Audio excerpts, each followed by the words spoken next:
The lights of Paris flickered like sequins stitched into the night, and from the last row of the Grand Palais, I watched my family toast to a legacy. A legacy they swore I'd never be part of. They thought they were celebrating 40 years of LaFontaine fashion. They didn't know they were also celebrating its last night, under their name at least, because while my mother smiled at the cameras, and my brother rehearsed his speech about vision backstage, the real finale was already sewn into motion. At 7:42 p.m., the transfer was complete. Nova Holdings now owned 51% of their parent company, and I didn't need an invitation to stand. They asked me to use the back entrance. They didn't realize I bought the front door. My name is Vivienne LaFontaine, once the daughter they disowned for daring to merge couture with code. Now the architect of a fashion empire that doesn't just walk. It learns, listens, responds. 3 years ago, they locked me out of the atelier. Tonight, they'll walk the runway I built without ever seeing the stitches. But don't worry. This isn't a revenge story. This is a recalibration, a quiet correction, a final thread pulled just right to unravel everything they thought was theirs. Now, let's rewind, and I'll show you how a discarded sketchbook, a laundry room studio, and a handful of unpaid prototypes turned into the sharpest pair of scissors I ever held. 3 years ago, I stood at the center of the LaFontaine atelier. Nervous, hopeful, stupidly proud. In my hands, a series of sketches for a new collection, not just clothing. Interfaces, couture that adapts to temperature, fabric that senses stress, luxury that listens. I called it the bioline. My father called it unnecessary. He didn't even look up from his espresso. Fashion is art, not software, he muttered, folding his newspaper like he was putting away the final word. He always did that, end conversations without having them. My mother circled the mannequins in silence, heels tapping the marble like a metronome counting down my sentence. Finally, she spoke. "Darling," she sighed, "you've always been imaginative, but let's leave the future to your brother. Maybe you'd be happier in a gallery, something quiet." I smiled politely, because I had been taught never to embarrass the family, not even when they erased me in front of my own work. By noon, my studio badge stopped working. By 5 p.m., I was locked out of the internal server. That night, an intern I mentored was promoted. My sketches vanished from the system. 2 months later, they resurfaced under a new innovation series. Launched by my brother, I watched the press conference from a cracked phone screen, sitting outside the flagship store on Rue Saint-Honoré, eating vending machine crackers, and pretending I didn't care. Above me, on a glowing billboard, my mother twirled in a gown I'd designed at 23. They called it the Renaissance line. Funny, because the only thing it revived was the realization that I never really belonged to them, only to their illusion. That was the night I stopped pitching and started building. I didn't scream, didn't beg, didn't even ask why. Because deep down, I already knew. The LaFontaines were never looking for vision. They were looking for mirrors. And I stopped reflecting them the moment I stopped designing for praise. So I packed what was left, a sketchbook, 3 USBs, and 1 pair of shears my grandmother had gifted me when I was 12. "Shears cut fabric," she whispered once, "but they can also cut your path open, if you're precise." I moved to Amsterdam, not because I had a plan, but because I needed silence. and space, and the kind of anonymity where no one says, "Isn't she that girl who?"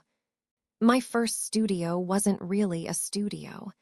It was a converted laundry room above a vegan cafe, mold in the corners, Wi-Fi that gave up after 8 p.m., one window with a crack shaped like a lightning bolt, which felt fitting because something had struck me, but it hadn't killed me.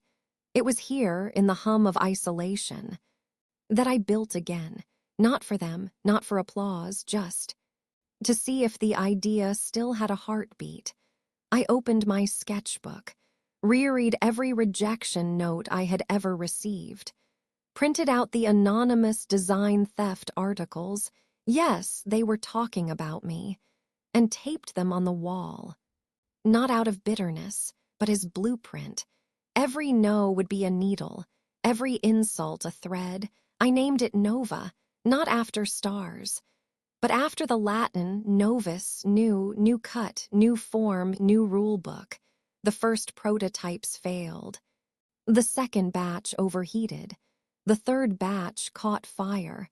But on the 15th iteration, a prototype dress adapted to real-time temperature change during a live stream test. The model cried, not because of the tech, but because for the first time, she felt seen by what she was wearing. That night, I slept beside the 3D printer, not because I was tired, but because I finally knew. I was onto something. They didn't just cut me out, they handed me the scissors. They didn't see me coming, but the interns did, the seamstresses, the tired assistants who once whispered, "She's crazy," and now whispered, "She might be right." Nova didn't arrive like a meteor. It leaked in quietly. A capsule collection in Sao Paulo, a limited release in Seoul, a whispered tip among fashion tech circles in Berlin. No splashy branding, no glossy covers, just results. Dresses that adjusted to sunlight, suits that reduced static anxiety during public speaking, fabrics that responded not just to the body, but to the person inside it. They called it moodwear, I called it dignity. Because maybe not every body felt safe in a dressing room mirror, but they could feel heard in what they wore. The media didn't know who I was, not yet. I hid behind aliases, ghost-signed features. Let influencers take the spotlight. Nova wasn't about me, it was a system, a signal, a slow bleed through the cracks of tradition. And then, the message arrived. A simple envelope, no return address. Just one line scrawled across the front in ink that looked rushed. Don't let them destroy what your grandmother started. Inside, internal memos, leaked emails, quarterly reports from LaFontaine. The numbers were bleeding, luxury line recalls, unsold stock in Portugal. Design theft allegations filed quietly against my brother, twice. And at the bottom of the packet, a handwritten post-it.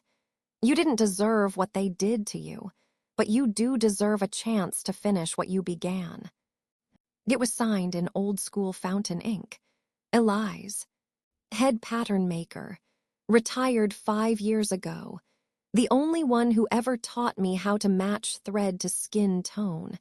That was the moment I stopped whispering and started dialing. It took me 2 days to find her. The number wasn't listed. The address was wrong. But eventually I reached a voice line with soft static and a name that still made me straighten my back. "Elise Couture," she answered. "Madame Elise," I said quietly. "It's Vivienne." Silence. Then, a soft exhale, like a thread finally released from the needle. "Took you long enough." She agreed to meet. Same cafe as always. No press. No drama. Just the scent of burnt espresso and almond pastry. and a woman in her 70s who still pressed her blouse to perfection. We sat in silence for a moment, then she looked me in the eye. "They called you erratic, obsessive, too digital." "You didn't argue," I replied. "Because it wouldn't have changed anything then," she said, folding her napkin precisely. "But it does now." I wanted to ask why. Why now? Why risk herself after years of silence? She saw it in my face. "Your grandmother founded LaFontaine with one pair of scissors and a mirror," Elise said. "But somewhere along the way, they traded the scissors for speeches, the mirror for marble. They forgot who they were stitching for." She slid over a key. "That opens a vault, original contracts, co-founder shares. Technical patterns they thought were lost. Your name's still on them." I blinked. "Why give them to me?" "Because," she said, standing, smoothing her coat, "of all the LaFontaines I trained, you were the only one who ever listened to the fabric." And just like that, I wasn't alone anymore. Nova wasn't just a brand. It was a movement with a memory. And memory, once awakened, becomes a weapon sharper than any headline. So I started sewing in silence. But this time, I was stitching lines of ownership. First, I acquired the textile lab in Milan that LaFontaine once called too experimental. Then, I partnered with the freight company that handled their global shipments, under a shell LLC they'd never suspect. Then I bought the building, not the Paris headquarters, the foundation property, the old stone atelier they forgot even existed. Every stitch they abandoned, I reclaimed. By the time they started bleeding money, Nova had touched 6 continents, and LaFontaine didn't even know we were wearing their skeleton. The final piece, the board, they still thought I was some rogue artist yelling on the internet, so I made sure the next time they looked up, it would be from the audience, watching their finale walk down a runway they didn't design. The Grand Palais glittered like a cathedral to nostalgia. Gold draped the walls. Crystal chandeliers pulsed like paparazzi flashes, and at the heart of it all, the runway, polished, mirrored, a shrine to 40 years of LaFontaine fashion. They called it the Legacy Gala. I called it a funeral. They just didn't know who was being buried yet. I arrived as instructed. Through the side entrance, no name card, just a vague industry guest badge clipped to my collar, my seat, tucked between a perfume sponsor and a blogger who hadn't looked up from her phone in 20 minutes. Intentional, I'm sure. My mother floated past in a velvet gown I sketched at 19. She didn't blink, didn't flinch, just adjusted her pearls and kept walking. My father was already 3 drinks in, toasting 40 years of excellence to anyone who still cared. And my brother, he was backstage, prepping his speech, the one about pushing innovation forward. He had no idea. I tapped my earpiece. "Status," I whispered. "51% confirmed," Michael's voice replied. "Transfer executed at 7:42 p.m. We're ready." The lights dimmed. The first model stepped onto the runway. Draped in beads, tulle, and my plagiarized pattern from 3 years ago, the crowd applauded. Slow, hesitant, like they could feel something was off. Then every screen in the venue blinked, flickered, and faded to black. Gasps rippled like static, phones raised, whispers caught midair. Then, the message appeared. Nova Holdings announces full acquisition of MAISON LAFONTAINE. A new era begins. The runway froze, models mid-stride. Music halted, everything stilled except me. I stood. heels clicking against the marble like a countdown. I didn't run, didn't flinch.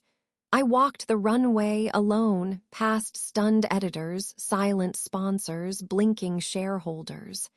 My brother stepped forward, mic in hand, confused, furious. "Who the hell let you?" I did. I lifted the contract from my clutch. Slim, precise, final. "As of this evening, Nova owns a majority stake in LaFontaine. I am, for all legal purposes, your new CEO." Cameras clicked like gunfire. Headlines wrote themselves in real time. Behind me, the screens changed again. To the data. Inventory loss. Failed audits. Leaked emails. Side-by-side comparisons of my sketches and my brother's originals. The silence was exquisite, not heavy, not awkward, just clean. Like the moment after a thread finally snaps, my father tried to stand, words caught in his throat. "I built this house," he rasped. "I bled for it." So did I. I turned to him, voice calm, no malice, just memory. "You just never noticed when I did." The board gathered. One by one, votes were cast, unanimous.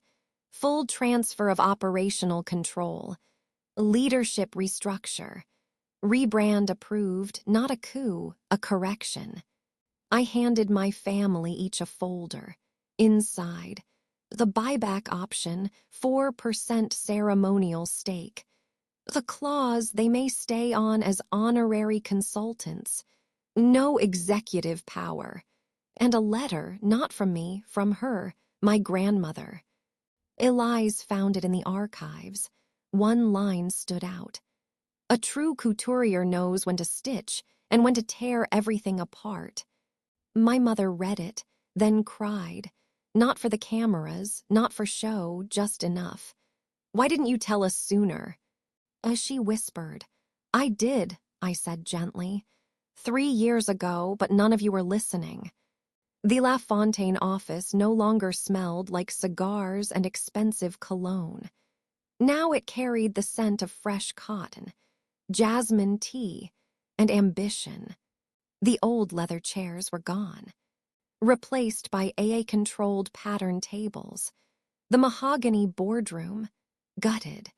Now a sunlit lab where young designers sketched on digital looms. And seamstresses talked openly about cycle syncing and color theory in the same sentence. The archive had been fully digitized.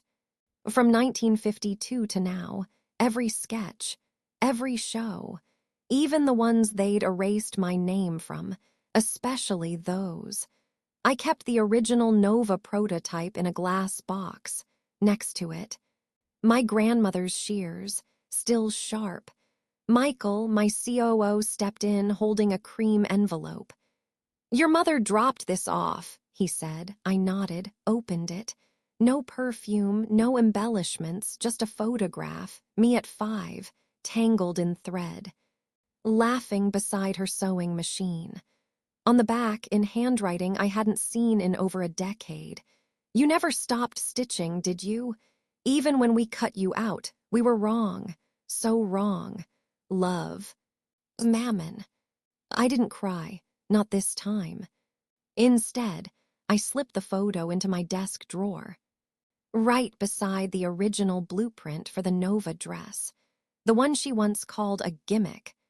Across the studio, a young designer stood holding a rough sketch. Film, mushroom leather, biofiber thread, raw, experimental, not perfect. "May I show you something?" she asked, shy. I smiled. "Show me your vision."